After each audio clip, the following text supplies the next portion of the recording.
Zobaczcie, pogoda była jest dla nas łaskawa. Piękne słońce znowuż wyszło, piękna pogoda, więc mogliśmy przyjechać do miejsca w Andorze. Jest to część Andory, która nazywa się Canillo i znajduje się tutaj Mirador, czyli również taras widokowy, który nazywa się Roc de Quer. Także idziemy zobaczyć, jak będzie wyglądało. Wejściówka kosztuje 5 euro i z tego, co kojarzę, to trzeba płacić chyba tylko gotówką. Jako że przed samym wejściem znajduje się fajny bar, idziemy sobie teraz na kawę, ponieważ przyjechał autobus z turystami i będzie tam bardzo tłoczno. Także stwierdziliśmy, że najpierw napijemy się kawki i będziemy później iść na taras widokowy.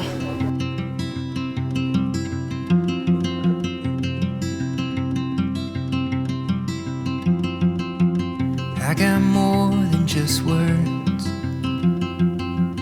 I got more than just words. You bring me songs sweet like the birds. So I got more than just words.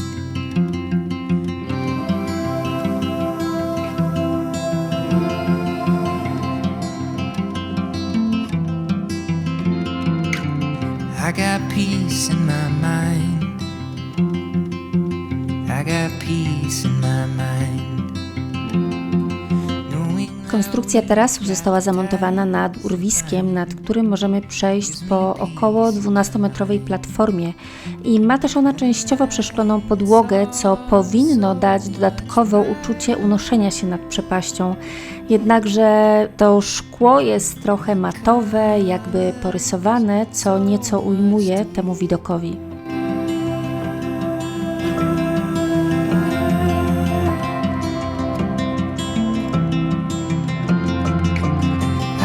Joy in my soul. Taras zawieszony w powietrzu, przeszklona podłoga to nie wszystko, co możemy tutaj zobaczyć. Na wysuniętym podejście siedzi nagi mężczyzna wyrzeźbiony w metalu, którego twórcą jest kataloński artysta Manuel Cusax. W swym dziele doskonale oddał kontemplację człowieka nad pięknem natury, z którą może doskonale harmonizować. Zagłębiając się w obraz, jaki mamy przed sobą, dociera do nas, w jak wyjątkowym miejscu jesteśmy, gdzie spotkała się natura ze sztuką, a widoki na dolinę, wioski, majestatyczne Pireneje daje nam głębokie poczucie spokoju i relaksu.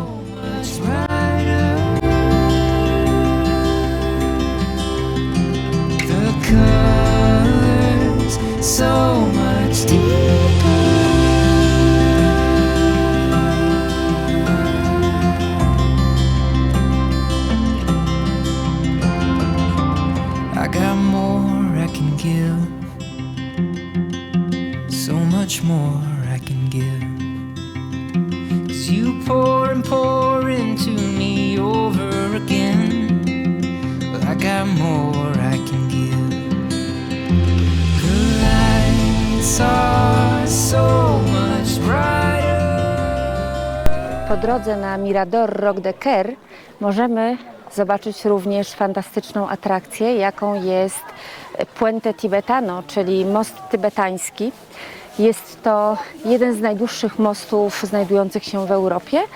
Ma on 603 metry i jest zawieszony na wysokości bodajże 158 metrów. Także idziemy zobaczyć, jak to będzie wyglądało. Co ważne, wejściówkę trzeba kupić przez internet bądź w punkcie informacyjnym, których jest bardzo dużo na dole w Andorze.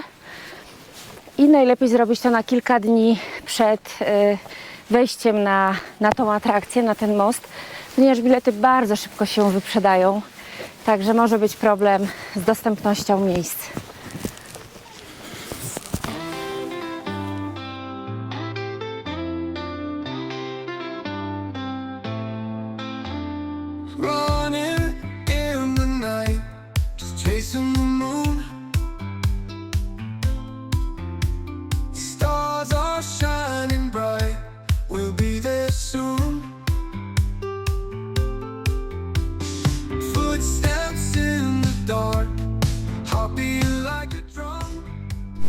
No kochani, zaczynamy przeprawę przez most który ma 603 metry długości. Buja troszkę, ale jak wrażenia, Grześ?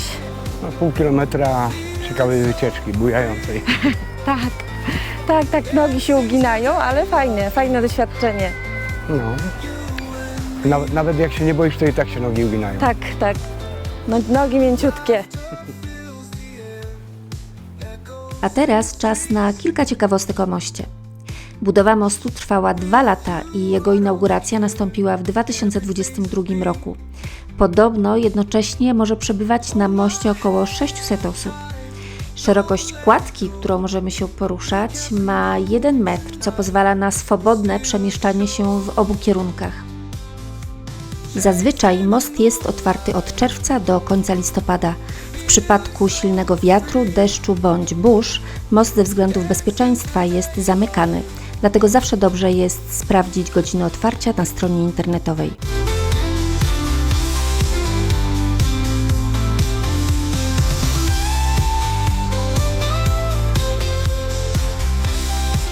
Bardzo fajne doświadczenie. Polecamy każdemu. I naprawdę nie ma tu jakiegoś takiego mega strachu. Są siatki zabezpieczające. Wiadomo, że to mózg tutaj działa, że widząc przestrzeń, osoby z lękiem wysokości mogą mieć problem, ale nie taki diabeł straszny. Nie, jest bardzo bezpiecznie tutaj, także na pewno nie ma żadnego zagrożenia. Dokładnie. Także będąc w Andorze, warto odwiedzić ten punkt turystyczny. A my się już dzisiaj z Wami żegnamy i do zobaczenia na kolejnym filmie. Trzymajcie się!